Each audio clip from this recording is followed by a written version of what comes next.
Oke, kembali lagi ke apa kabar Indonesia Pagi.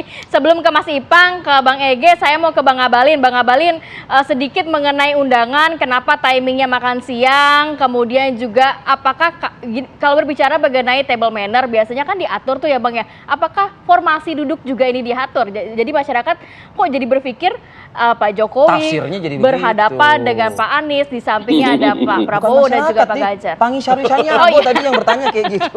Silakan.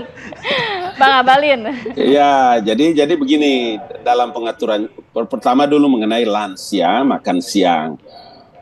Jangan juga pernah ada orang yang mau mengait-ngaitkan dengan tidak ada makan siang yang gratis. Ini pikirannya adalah pikiran orang bernegara. Saya yakin benar bahwa ya karena kami ada di sekitar Bapak Presiden Joko Widodo dan di Istana Negara, maka saya terobsesi juga bahwa dulu negara itu diatur oleh masa pemerintahan Masyumi itu selesai persoalan-persoalan negara itu di meja makan. Pada pertemuan kemarin itu ya pertemuan makan siang karena beberapa yang sebelumnya kan memang diatur Bapak Presiden berjumpa dengan para gubernur, kemudian bupati, wali kota, para penjabat sebelumnya. Jadi momentum inilah memang mengatur jadwal Bapak Presiden kan luar biasa ya. Tetapi pertemuannya bukan mendadak, pertemuannya beberapa pekan sebelumnya sudah kita komunikasikan. Begitu juga dengan bagaimana posisi Pak Prabowo di mana, Pak Baswedan di mana, atau Mas Ganjar di mana, atau Presiden di mana. Ini cair aja biasa. Nanti kalau mungkin ada orang yang punya ilmu lah dengan kemampuan ilmunya boleh menilai tentang posisi ini dan itu. Tetapi mari kita menghargai tingkat kejujuran, keikhlasan, kemudian melihat pertemuan ini sebagai satu agenda penting agar suasananya bisa baik dan para pendukung di bawah itu bisa melihat ini sebagai sesuatu yang dilakukan oleh para negarawan. Bang Abalin, kabarnya kalau saya bisa mendengar ya Bang? Saya mendengar dengan baik. Oke, Bang, kalau mengutip ke pernyataan Anies Baswedan di Instagram miliknya, ya. Jadi silakan. Apresiasi yang tinggi-tingginya untuk Presiden karena undangan yang seharusnya dilakukan pada hari Minggu, kalau tidak salah. Salah satu baca pres tidak bisa. Nah, itu yang bersangkutan tidak bisa karena memang sedang dalam rangka bertemu langsung dengan masyarakat, begitu. Dan akhirnya Pak Presiden menentukan waktunya itu adalah hari Senin siang. Saya membayangkan kalau misalnya memang sudah teragendakan dan yang sudah berjalan, kalau yang bersangkutan nggak bisa, ya the show must go on, seharusnya begitu. Mungkin Anda ada pendapat lain atau mungkin ada cerita lain di balik perubahan waktu ini, Bang Abalin? Iya, kan yang diharapkan itu jadwal yang pertama kali dibicarakan Bapak Presiden dengan para staf itu tidak ada lain kecuali bertemunya Bapak Presiden dengan ketiga orang bakal calon presiden.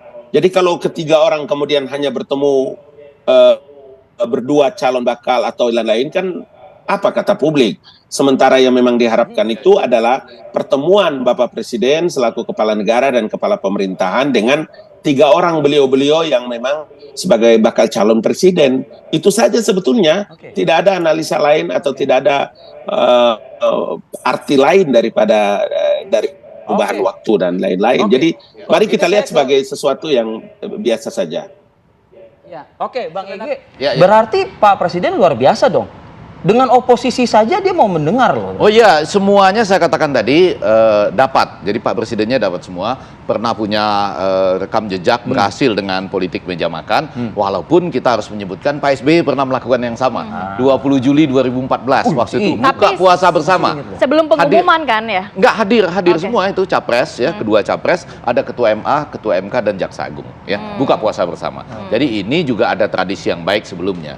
Nah, yang kedua memang kemudian kalau dua nggak bagus, kalau tiga lah ya lengkap. Kalau the show must go on hari Minggu misalnya. Jangan, tiga ini penting, apalagi ini awal. Nanti karena wapres dengan cawapres dengan Pak Wapres, itu juga menarik. Lalu mungkin nanti ada suatu waktu bersama-sama justru lagi-lagi untuk dua posisi tadi. Orang bisa mengatakan ini Anandanya maju, tapi sebagai kepala negara tetap menjadi netral atau mempercayakan penyelenggara pemilu untuk bertindak sebagaimana mestinya. Tapi kan di luar itu yang sebetulnya penting.